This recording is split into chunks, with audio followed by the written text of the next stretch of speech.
Hello, listeners. Welcome to a bonus episode of the Feature Length Podcast, a podcast where we usually talk about films and TV shows for about the length of a feature film, but because this is a bonus episode, it will probably be more the length of a TV show or something. But it's hosted by myself, Carolina. Myself, Daniel. Hi, I'm Marco. I feel like that happens every time I host. It does happen. Yeah, you always say myself, and then you kind of screw us into. Yeah. You don't have to copy me. But yes, today we have a bonus episode where we are just answering some questions that we received anonymously on our Instagram, and also some surprise questions we wrote for each other to split up all of the DC Zack Snyder universe films that we've bothered you with for the last 2 weeks. Although they were good episodes, just long ones. So if you listened, thank you. And now, I don't know, do you want me to read all the questions and then we'll go in a circle answering them? Yeah, we'll go through like each question. We each take a turn answering. Yeah, I think just one by one, maybe. There. Yeah, that's probably the easiest way to do it. Okie dokie. You're in charge of announcing the questions, Carolina. Mm-hmm. All right. I am very excited. I'm great at reading. Question number 1 is, if you could each write a movie, what genre would it be? Interesting. Okay. Mm-hmm. Who wants to go first? Have you not seen the questions, Tim? Or are you just reacting like they're fresh? I have not. I wanted to be surprised by these. Ooh, very nice. Very spontaneous. This is going to be good. Dan, you should go first. You are the film school major here, so okay. This is about making a movie. You should go first. Well, it's writing a movie, which technically is also up your alley, Marco. Yeah, it's always embarrassing when you bring up that I'm a film school major, because that has negative connotations. No, but you're like a good film school major. You're not like a Zack Snyder one. You're like a Christopher Nolan one. So. Well, I mean, hopefully. Anyway, okay, I'll go first. I guess, okay, so yeah, again, this is a really good question. I'd probably have to go with probably like a sci-fi drama blend, I would say, for my first outing. Because I really like drama. I think it's, not only is it the most practical to write because you could shoot it very easily, but like over the years as I've matured and as I've learned in my aforementioned film school program, it's just like, it's been like, characters are the most important thing for me. Likability of characters and character writing. So I think drama is the most accessible genre to like exercise that. And then sci-fi I added because I like drama with a little bit of like a supernatural twist, and also like sci-fi inventiveness very much intrigues me. Nice. Good answer, Dan. Would Batman vs. Superman count as a sci-fi drama? No. Okay, that's like a... I mean, obviously, I'm assuming what you write would be better. I'm giving you more credit than that, but... No, I would call that like a... I would call superhero films like a fantasy action adventure blend. Fair. Marco, how about you?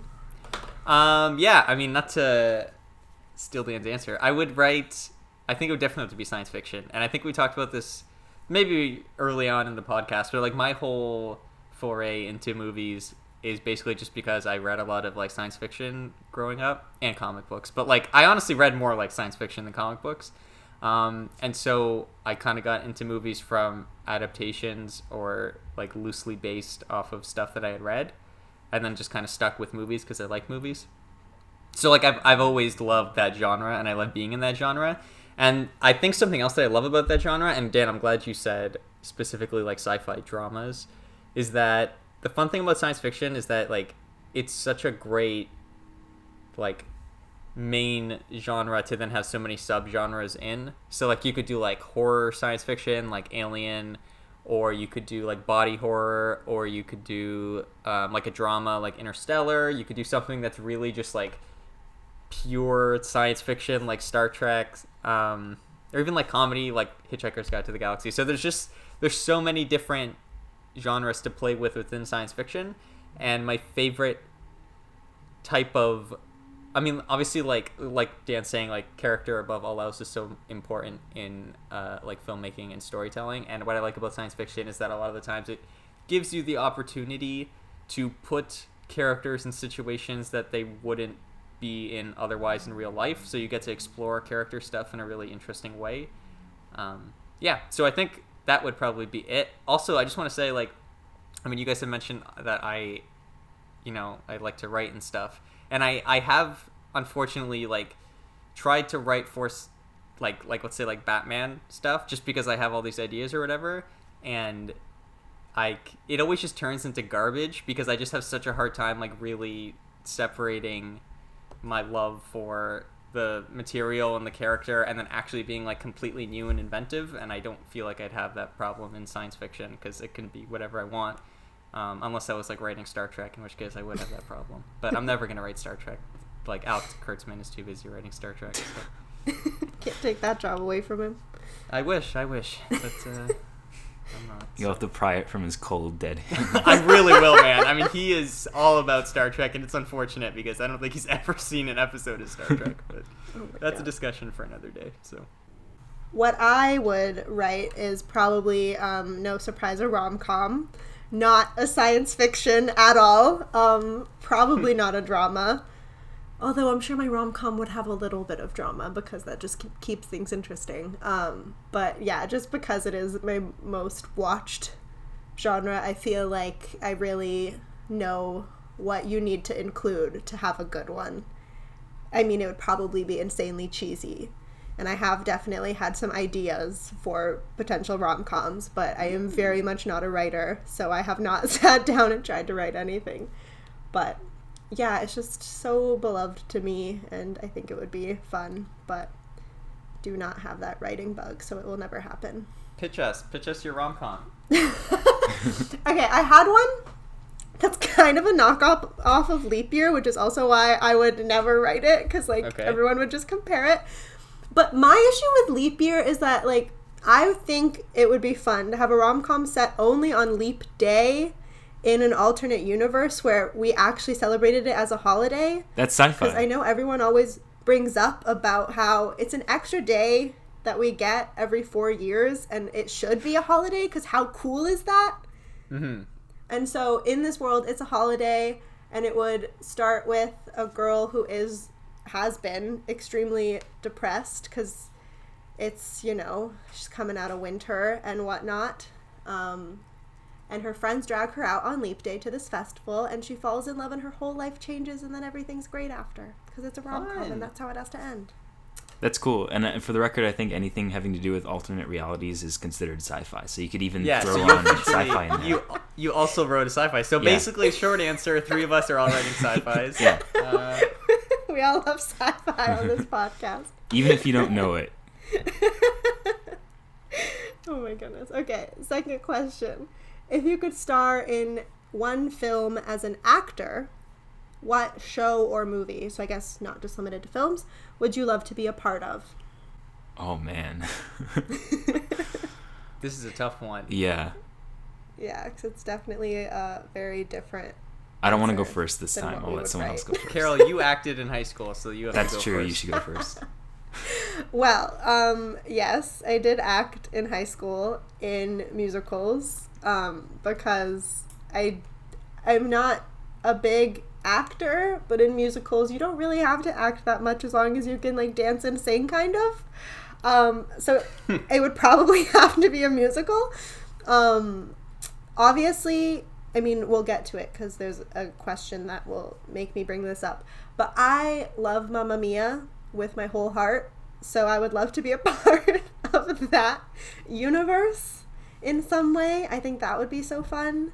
Just, dancing on the islands of Greece. That would be fantastic. Singing with Colin Firth and Meryl Streep. A dream come true. And James Bond. Wow. Yeah, no, that would definitely be my answer. Are you sure you'd like to sing with James Bond? Yes. Guys, Which he's not James that Bond? bad. He's trying his best. It's Pierce Brosnan. Yeah. Could you imagine if it was any other James Bond, though? I immediately pictured, what's his name? The newest James Bond. Daniel Craig? Yeah. That's the first one that came to mind. That would be awesome. No, it's Pierce Brosnan. I think he had a great time on set. It would be a riot. I'm sure he had a great time on set too. I just don't think the rest of us had a great time watching it. Well, but if I was acting in it, he wasn't singing live, so True. it's fine. True. Okay, so do we get to then pick something like modern, but also say like if we could go back in time and star in a production of something? I think so, because if we're limited Okay. to like things that are currently in production, that's kind of hard. Yeah, I mean nothing's in production right now, so Yeah. okay, fair enough. Okay, let me see. If I could go back and be in something, I'd love to just be someone in a hallway in the West Wing, just like that, like everyone runs past, you know what I mean, while they're talking. I think that would be really fun. Like an extra. Yeah, literally just like an extra in the West Wing. Or if they ever make good Star Trek again, I would like to be someone in the engineering room that's like working I on a figured you were problem gonna say that. with whoever the main engineer is. I feel like because I do not remotely care about acting, but That's fair. those are like two of my favorite shows, and I feel like those are two roles that I could really embody well. So Checks Interesting. yeah. Mine's gonna be more of a general answer, but I feel like okay.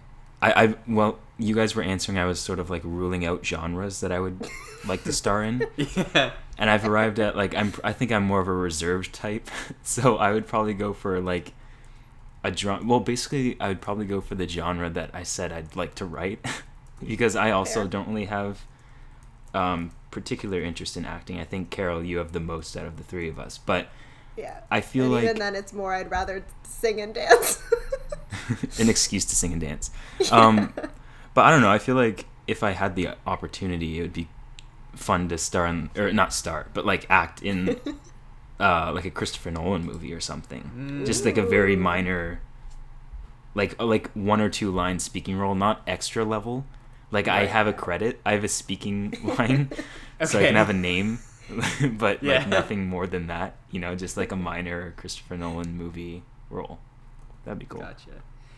The fun thing about that is that apparently on Christopher Nolan movies, no one has any idea what the fuck is going on while they're working on it. Well, and I was thinking too, like he turned Harry Styles into an actor, and he Yeah. was not supposed to be an actor. So I feel like I could, you know, do something in a Christopher Nolan movie. I agree. Hey, Harry Styles is continuing to act, so apparently Nolan got him hooked on the acting bug. What else is he in? He's starring in a movie that Olivia Wilde is directing. I think it's either just finished production or is just entering production, because I've seen photos of him on set. Did she direct that? It was Booksmart. Booksmart, yeah. Yeah. Oh shit! I love. You know I what? haven't seen that, but We need to talk about Booksmart. Yeah. Maybe that can we be should, like because I haven't seen it. I'd like to see it. It's really good. Yeah, it's awesome. It can be one of the next eps. I love it. And I'd love to rewatch it. All right, well, we'll put a pin in that. Speaking of one of the next eps, can I just say I have another answer to this? Yes. I would love to be somewhere in Jesus Christ Superstar. I don't know where, but somewhere. Just again, I just want to be in there so I can point to myself and be like, "Hey, That look, would be that's me." hilarious. Okay, moving on. This one I found to be a very interesting question that I've never thought about, so I found it really hard to find an answer. So it might be hard to think of one on the spot. Or maybe not. Maybe it was just an issue for me. But the next question is, what's your least favorite movie? Wow. Okay. It's gonna be hard to like pin one specifically, but Right? Because, like, you think about your favorites, and obviously you've seen a movie that you haven't enjoyed, maybe, but you then don't think about it and remember it. yeah. And then like, there's a spectrum for movies, right? Like it's either really good and definitely wouldn't be your least favorite movie, or it's really bad and it's so funny that it wouldn't be your least favorite movie. You Yeah. got to pick like a Right. middling movie. Yeah. Yeah, the way I found my answer is I just opened Netflix and looked at some things that I've watched before, and I was like, did I like it? Did I not like it? So that's how I came up with my answers. Does anyone want to go first, or do you want me to man. go first so you have time to think while I talk? You can go first. Yeah, because sure. I don't have an answer. I gotta yet. think for a minute. I'm running through movies in my head. Okay. Yeah, so what I ended up picking as my least favorite film is The Killing of a Sacred Deer, which Ooh. I actually hadn't heard of it until one of my friends, we were doing like a virtual movie night at some point during this, pandemic, and they're like, let's watch this, because they like horror movies, and I was like, okay. It's an A24 film, just for context, in case anyone hasn't heard of it. I don't think it was super widely advertised. So I figured, it's probably like decent. I feel like I like most A24 films. Mm-hmm. But I didn't like this one at all. It's based on like a Greek tragedy. So I thought I'd like it because of, I didn't think I'd like it because of that, but I thought it'd have a better plot, and it had Colin Farrell and, what's the one who, she's Australian and tall and was married to Tom Cruise. Nicole Kidman? Yes. Yeah. So I had them. So I was like, okay, star power. I know you shouldn't assume that movies with certain actors are good, but I figured it could be, and I hated it. The plot was all over the place. It was like slow and like didn't explain things well enough. And yeah, I just did not enjoy it at all. So that was my answer.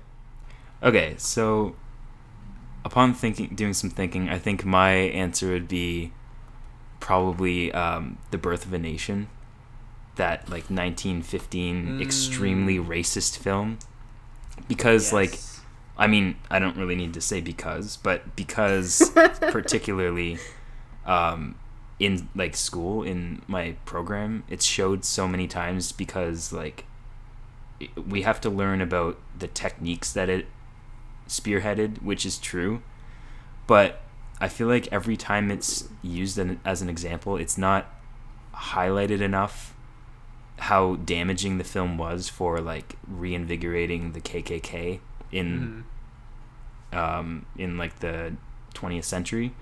And I feel like that's just as important to me as film technique is the message you're sending in the film itself.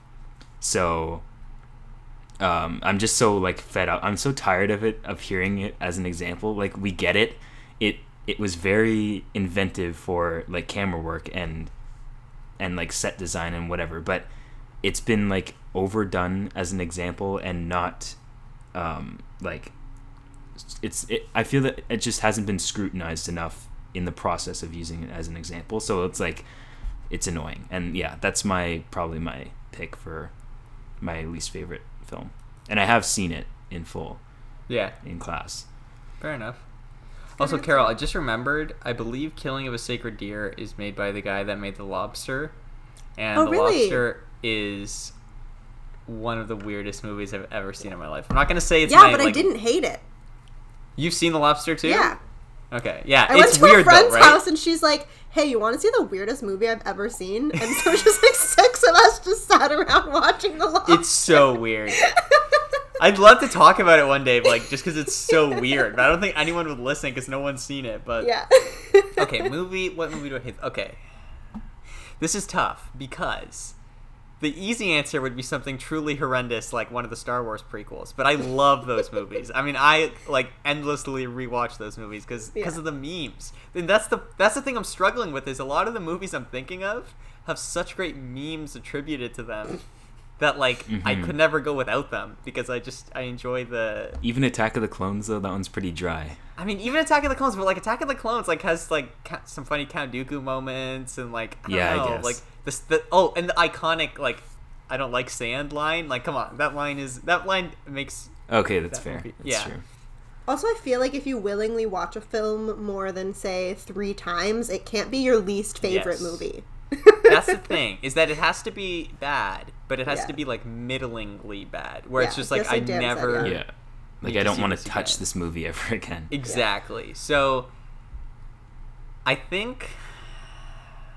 Like, I'm struggling here, but I think Venom might be my answer to this question. Oh, that one's bad. Because I was so confused during, like...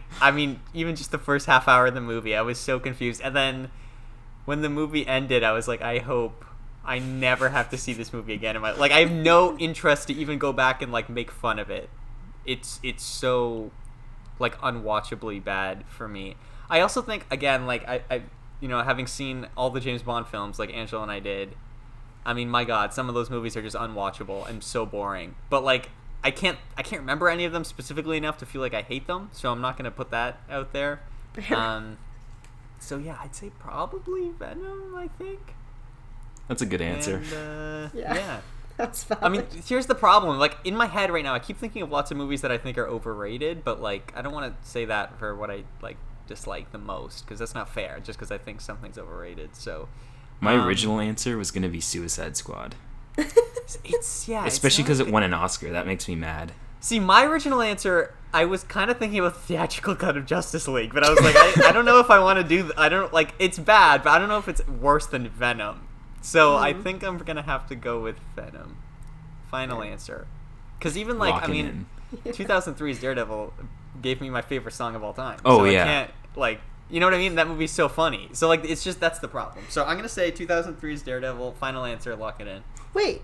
No, sorry. Wait, you mean Venom? Venom. Sorry, I'm having a lot of bourbon right now, so I'm a little bit all over the place. It's okay. We caught you. Oh my goodness. Okay, this is the last audience answer, and then we'll move on to our answer question. I'm not having bourbon, but I also can't speak. But then we'll move on to our own questions. So this last one is, what is your all-time favorite movie? The classic question. Classic question.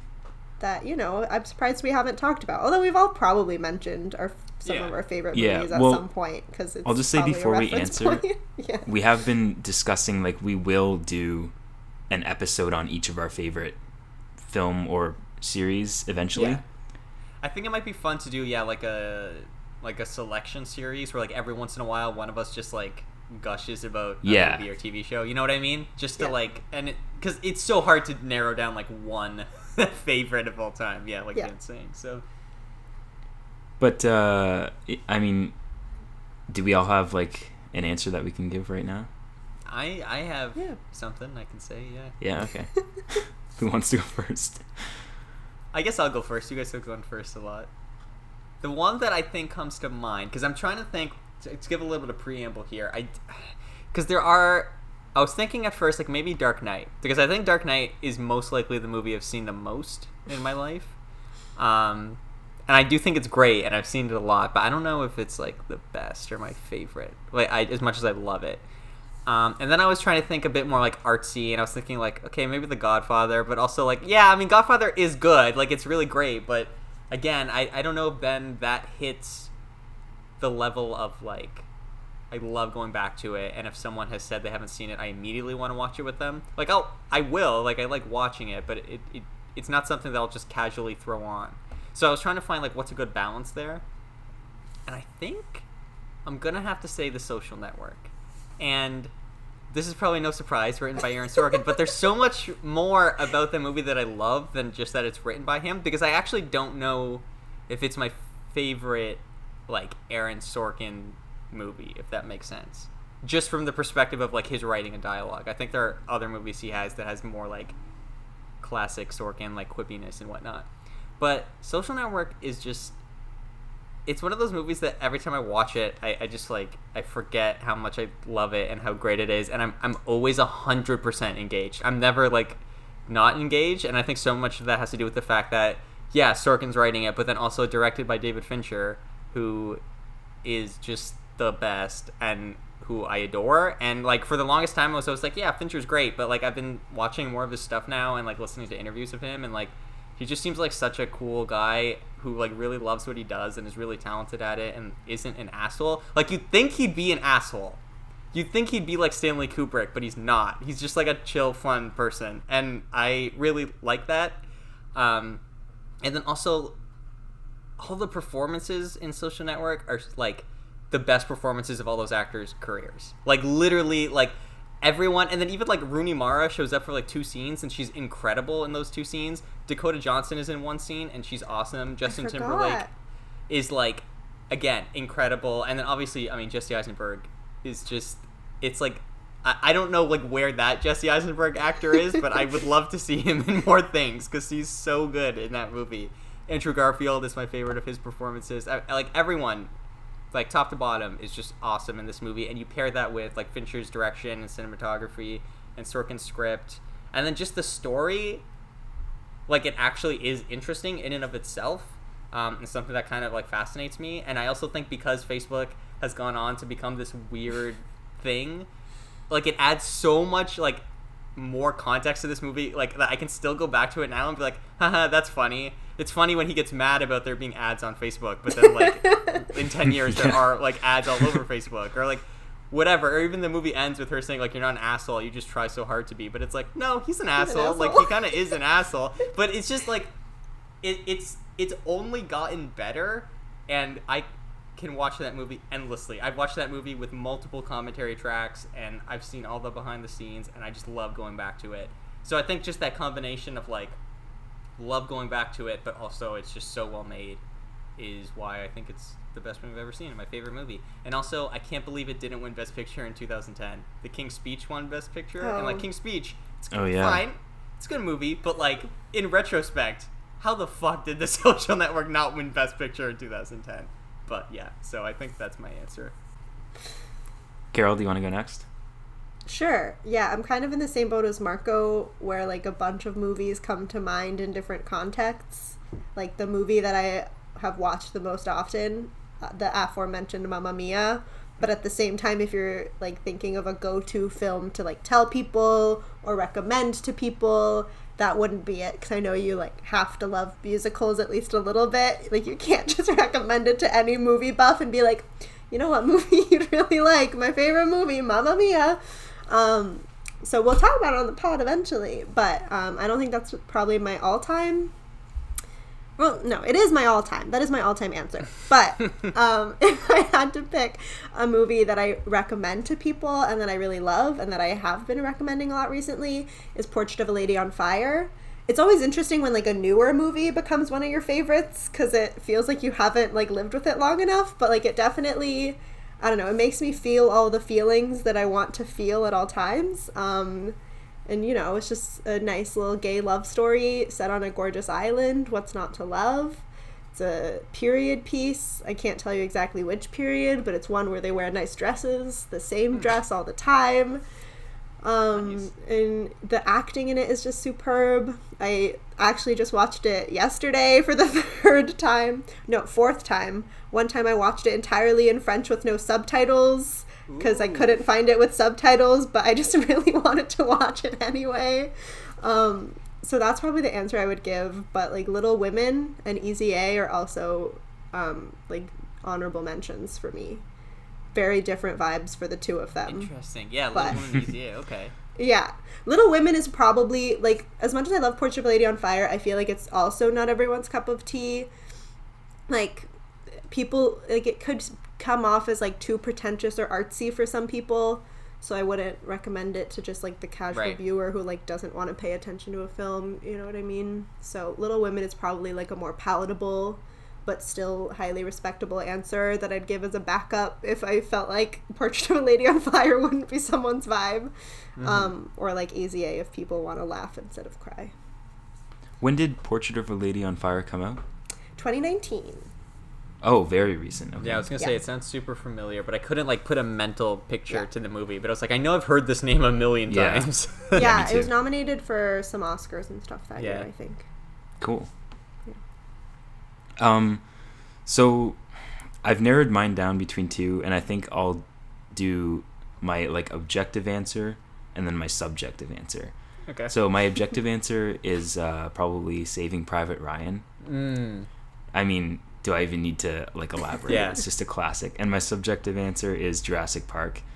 Mostly because, like, no joke, I've probably seen Jurassic Park, the original, like 30, 40 times. Yeah, that's the thing. Yeah, exactly. It's a fun movie. I've been watching it since I was like 7 years old. Yeah. I still love it.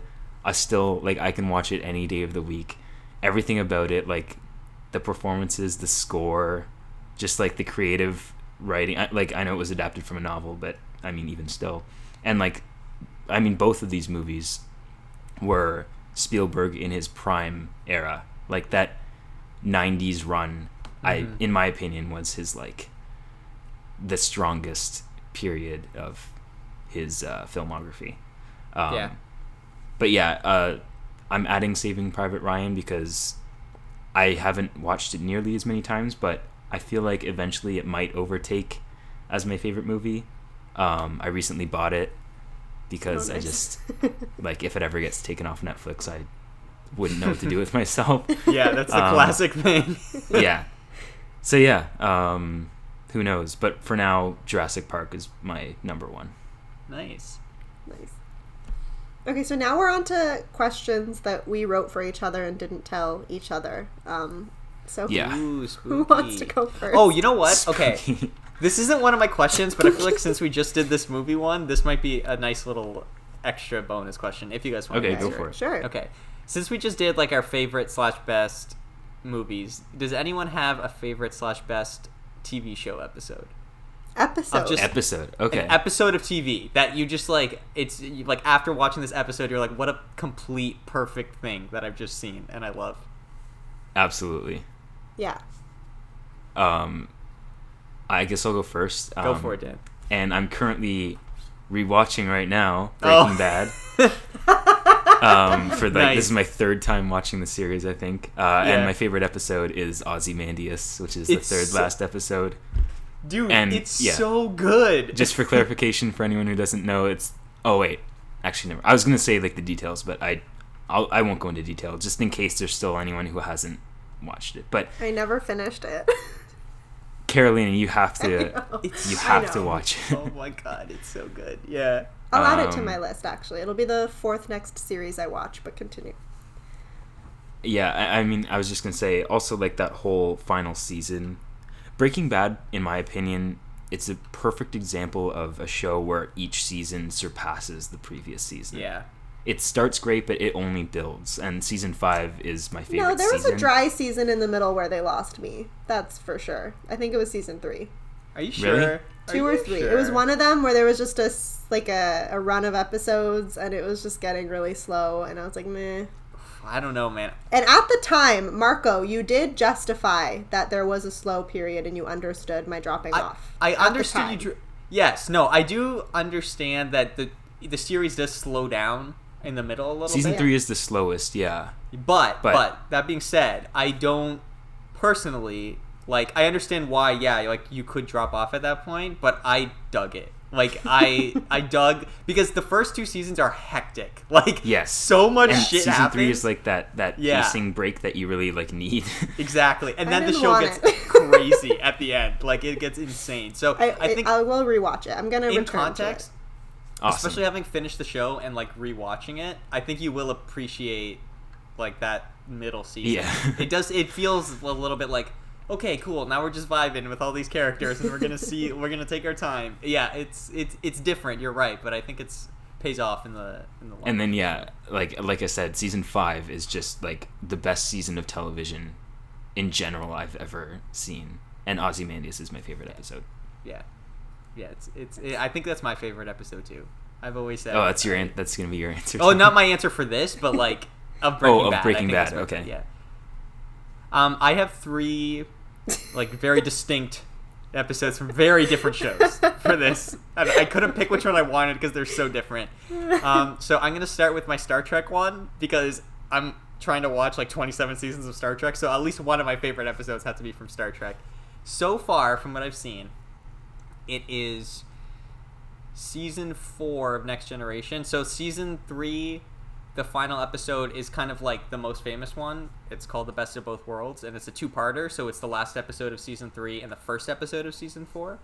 And it basically tells this long story of like Captain Picard being assimilated by the Borg and like has to fight and he almost dies and lots of crazy shit happens. It's super intense. But the episode directly after that is called Family, and kind of like the 3rd season of Breaking Bad, it's such like a like we're just gonna stop and deal with what happened episode where basically everyone is on shore leave, and so like you get to see different characters interact with their different family members, and it was like it's in Star Trek in terms of chronological order, it's really the first time we've got like serious character development, because the 60s show was very episodic.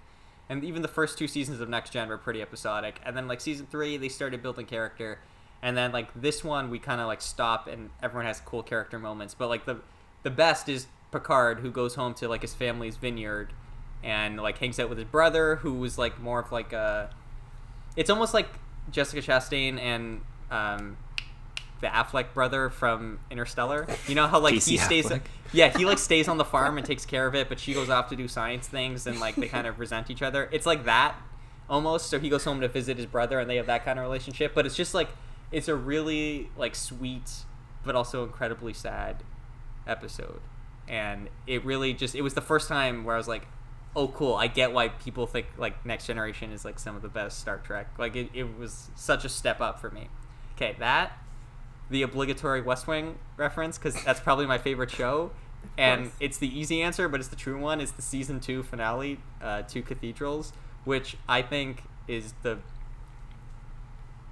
probably objectively like one of the best constructed episodes of television I've ever seen from like a writing perspective. I think it ends that season so well.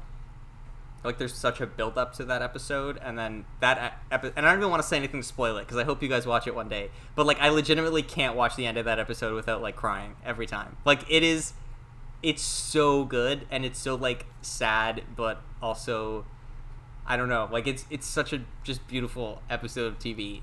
And honestly, like if you asked me what my favorite Aaron Sorkin thing ever written was, I would probably just be that episode above everything else because it's so perfect. Then my other one, and this is a very different way, but I'm going to talk about The Office, because I obviously love The Office, and I think Jim and Pam's wedding is probably up there for me, because, like, again, you want to talk about just such a, like, cathartic thing, but, like, when that dumb song starts playing as she's about to walk down the aisle, and it was just, like, every time I watch that, I'm like, this is so perfect. Like, I could not have... like, but they go and do like their wedding on the boat, and it was like that episode made me sob so hard. It's so yeah, me too. It's so beautiful. Like, and also I think I may have said this before on the podcast, but like if the show had ended there, I would have been okay with it. Like that to me was such a high point that I'm like that could have been the series finale for the show, and I would have felt totally satisfied with what I've seen. But I do want to give a special shout out to the dinner party episode. Yeah. Because I think that's probably the funniest episode of television. I remember that show it is so impossibly funny that like I wheeze laugh all the time when I'm watching that. Gosh, the writers on that show were so funny. I know. It's It's not crazy. underrated because everyone's obsessed with it, but it's just so good. Yeah, it is. Oh my god. Okay, did you just have 3? Are you done? I'm done. Okay. Yeah, so for me, my immediate gut answer was the finale of Fleabag, season 2, final episode. Just because I've watched it so many times, and it just like ended everyone's stories in such a perfect, truly perfect place. And you know, classic Fleabag, you laugh, you cry, you feel all the emotions. It was great. But then another one that came to mind as you guys were talking is an episode of Community. It's the one where they establish all the alternate timelines for anyone who's seen Community. Oh, yeah. Season 3, episode 4, Remedial Chaos Theory. And, like, people have mentioned it before as one of the best episodes, so it's, like, not an original thought, but definitely I've had days in the past where I'm just, like, not having a good day, and I want to laugh. I pop on that episode because it's so hilarious. And I just love it. I also loved Community in general. I think it's such a funny show. But those are my 2. Nice. And before we move on, because I'm the host, this is supposed to be a bonus episode. And we're at like 45 minutes. So how many more questions do we want to get through? Do we want to do one from each, and then Okay, let's do one from each. we had more prepared, but one is enough. Yeah. For each. We can always have another Q&A episode Yeah, as sure. another bonus, you know? I mean, basically, I have 3, but only one of them is like like a question worth asking on like recording anyway. Okay. So That's fair. I am kind of in the same boat. So who wants to ask their question first? Come on, guys. I guess I'll go first if it doesn't matter. All right. So for each of you, I want to know. I'm curious what your editing process is when it's your turn to edit an episode, and also what software/tools do you use? Interesting. That's a Well, good we use question. the same man. software. I didn't even think about that. Yeah, so I use Sony Movie Studio Platinum, maybe is what it's called. I can pull it up and tell you. Yeah, someone in my family had Platinum. someone in my family bought it like when it was on sale a long time ago. It's like an older piece of software, but I mean it gets the job done for like audio editing. It's not the end of the world. I use that. What's my process? So typically I will try to edit, I think on normally like a Saturday morning or a Sunday morning. So I'll wake up, have a nice breakfast, whatever. Then I will make A the routine coffee. guy. Yeah, I do. I like routine. I'll make a nice coffee. Coffee is very important to this process. I'll sit down at my overpriced computer that I do not use to its full specifications. Use it to play Among Us. I use it to play Among Us and do very basic audio editing. Yeah, so I mean, I obviously grab all the audio files, throw it in there, and get my Xbox headset plugged in because again, I haven't bothered to get a better headset. Yeah, and I just kind of got through. I like to do it all at once. I am very like anal retentive about if I start something like finishing it with like anything. Even when I'm writing, like obviously you can't write everything in like a screenplay in one day. Like that is insane. But I genuinely write until I just can't write, and then I make like extensive notes for myself so I don't forget the headspace that I'm in. But with editing, like I do feel like I can kind of do it all in one sitting. So I will just sit, finish my coffee, and go through and do the edit. And yeah, that's about it. Let you guys listen to it, and then if there's any changes, make changes. And sometimes YouTube lets me upload it, sometimes it doesn't, depending on the day. And yeah, that's about that. Mine is very similar. I mean, not only do we use the same software, for reasons I won't mention. Yes. Just unrelated. Yeah, it's not important. But yeah, I don't really have a routine day. I try to do it on weekends just because obviously that's when I have time, but I know there have been times where for some reason I haven't had time on a weekend. So just whenever I have a chunk of time, an hour or 2 or 3 or whatever I think it's going to take, I will also sit down, get all the clips in, try to line them up right, which is probably the longest process. But once I do that, just fly through it, cut what I think needs to be cut. I also always try to have a coffee and some water, usually some kind of healthy snack, carrots and hummus perhaps, some fruit. And also, I obviously listen to it through my headphones, but I like to have music playing in the background, usually just like on my phone or like on my record player. I'm the type of person, I grew up in a house where there always had to be background noise, so I'm very much of the same mind, and I just like to have music on 24/7 if I can. So yeah, it makes it tough, and I don't even really hear it. But if I ever, take a break to go pee, I have music playing. So yeah, that's kind of it. Pretty similar, but just more snacks and music. Cool. That music detail is very interesting. I wasn't expecting that.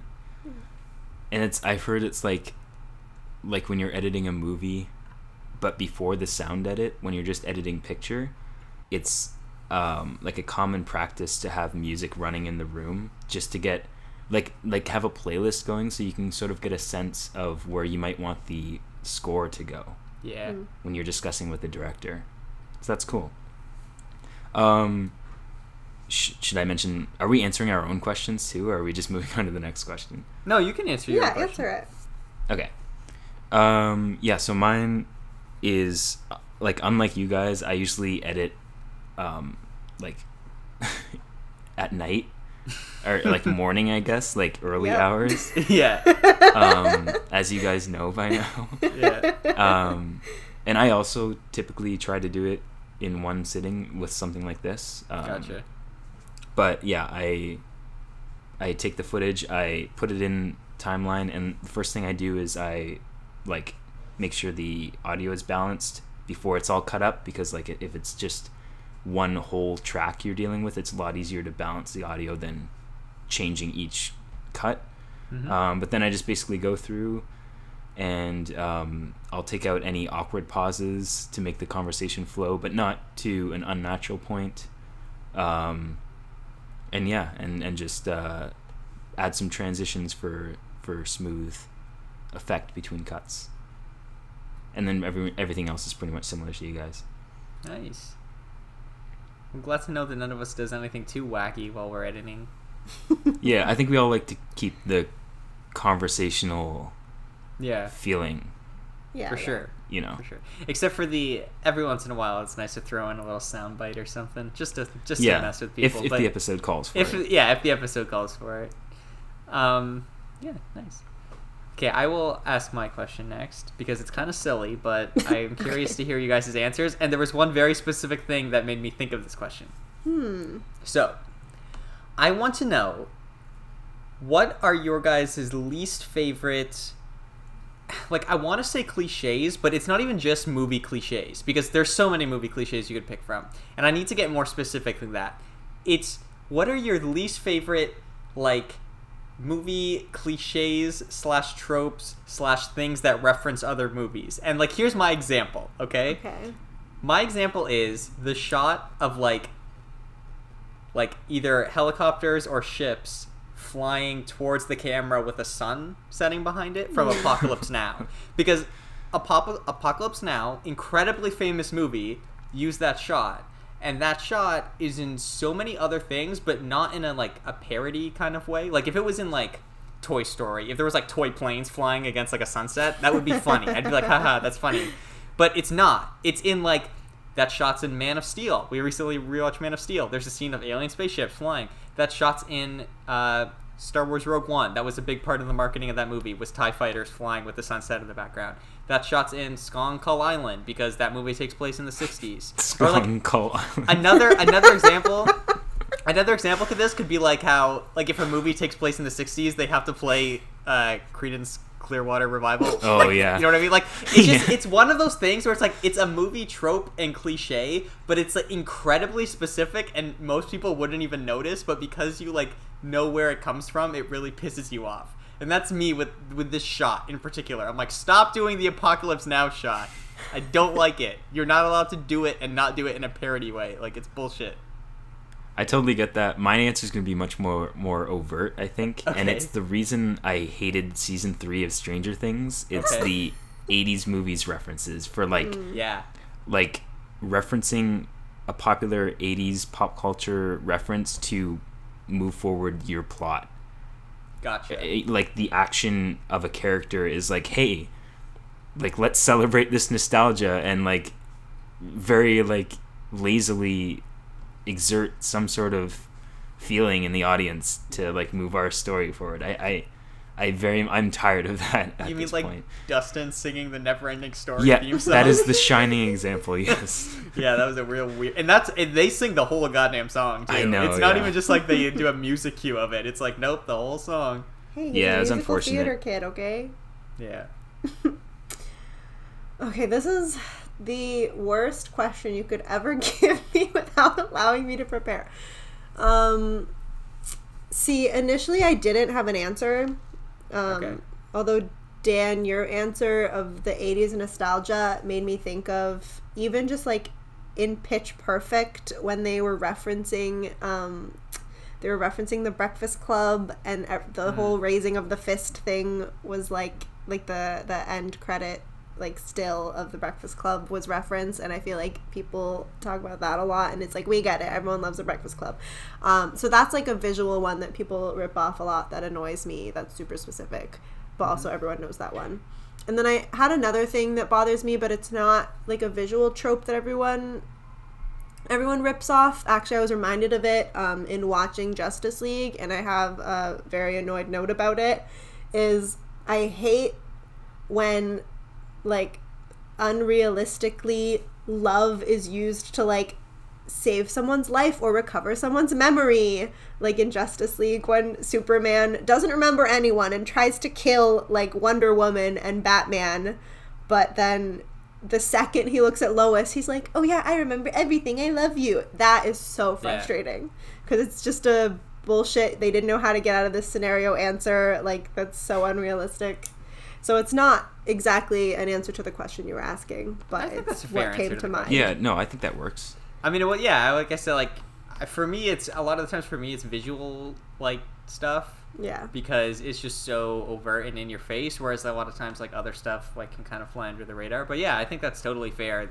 that is a very annoying trope that happens a lot of times. Yeah. And once you like cue into the fact that it's happening, then it's really frustrating. So yeah. Yeah. Okay. So then my question, I'm going to pick this one. I'll save the other one for a next Q&A if we do one. So is there a character from a movie or a TV show that you relate to the most or see a lot of parts of yourself in? That is my question. I can answer so you guys can think if you want. Okay, go ahead. So the answer that people say reminds them of me, or me of them. No, that a character that reminds people of me. I can't speak. Is the nerdy daughter from Modern Family? What's her name? Alex? Yeah. So Alex has been compared to me, or I've been compared to her many a time, and I see it. I've also gotten Jess from New Girl, probably with the singing and crying that she does. But myself, if I had to answer, I would probably say Jo from Little Women. I don't know if her character as written or just specifically in Greta Gerwig's Little Women. But, I mean, in general, the character's the same. So Jo from Little Women. But I have to pick a movie or show because that was what my question is. So it has to be that. Okay. All right. Yeah. Fair enough. Dan? You're making me go because you don't have an answer yet. I have, like, half of one. I don't know if I have a full answer. This is tough because, like, I don't want to... I'm just going to pick the character that's inspired me the most, I think. Okay. To lead a life based on, like, their values, and that would probably be Steve Rogers. Nice. That might be, you know, I'm sure a lot of people would consider that, like, a generic answer, but Steve Rogers is, like, I would probably call him a role model, and he's just, like, just the type of person he is, the fact that he is willing to go above and beyond to, like, achieve his character goals has really been an influence on, like I said, the values that I'm choosing to, like, live my life by. So I'll just leave it at that. I think that's a good answer. Sorry. Also, I guess I didn't elaborate why I picked Jo from Little Women, as which I feel like is also an important part of it. I really like, first of all, how much she, like, cares for her family and does so many selfless acts to, like, take care of them. Not that I'm saying I do a million selfless acts to take care of my family. I guess that's also aspirational and something I think about often. But at the same time, I really respect and see a lot of like, independence that I really like, and passion, not for writing, but you know, similarly for other creative pursuits on my end. But yeah, at the same time, the speech in Greta Gerwig's Little Women that everyone takes a screen grab of, saying, like, women, what is it? As if I don't even remember, but it was something about, she's saying, oh yeah, women have minds too, but it ends with, but I'm still so lonely, and she almost marries her best friend who she isn't actually romantically interested in at all, just to not be alone. And, you know, relatable. I'm not marrying my best friend, for the record. But it's a character that inspires you, and that's what a good protagonist is supposed to do. Yeah. So now, Marco. I would love... There's so many characters I would love to pick, but I think I'm just going to have to go with characters that either my girlfriend or my family have, in the middle of watching something, said, "Hey, this is you," to me about. And all of these are really pathetic, and I'm so sorry, but this is who I've been compared to. And I feel it would be disingenuous of me to, like, pick someone else. Because I'd love to be, like, Geordi from Star Trek, but I'm not Geordi from Star Trek.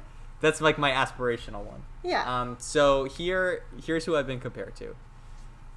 Nick from New Girl, which... I mean, listen, I'm literally drinking a bourbon while we're doing this podcast. I get very old man angry about things. So in that sense, sure, I see that.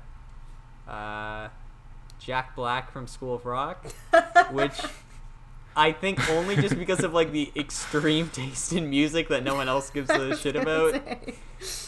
And just being kind of weird overall. So those are two. And then... recently Bob Belcher from Bob's Burgers. Why that one? Because he's just kind of, like, surrounded by very, like, happy and, like, let's go get life people, and he's just kind of always like, oh god, and he's just kind of like this schlub who's, like, trying to live his life. And yeah, so I think Bob from Bob's Burgers is probably another one for me. So at least he's a business owner. That's impressive. he is. I mean, all these people are successful in their own ways. Yeah. So I guess that's good. Those aren't bad. Okay, so, you know, we're at an hour. This is a bonus, which we do try to make shorter. So we did have more questions prepared, and we will ask them to each other at some point whenever we feel like we want a break or you deserve a break from us talking about movies or TV. I mean, a specific movie or TV show, because obviously all the questions are still based around the topic that we all know and love. But yeah, thanks for listening if you listened. Hope you learned something about us that you didn't know, because you probably don't know all of us that well, so you probably did learn something, and that's what we love around here, to learn, right, guys? Sure. Okay, so we'll catch you on the flip side. Anything else you guys want to add? No. Getting head shakes, so that's the end, guys. Nope, that's it. You said the catchphrase that we've never used. Yeah. And I think that's a perfect ending. Okay, well, thank you and goodbye. See ya. See ya.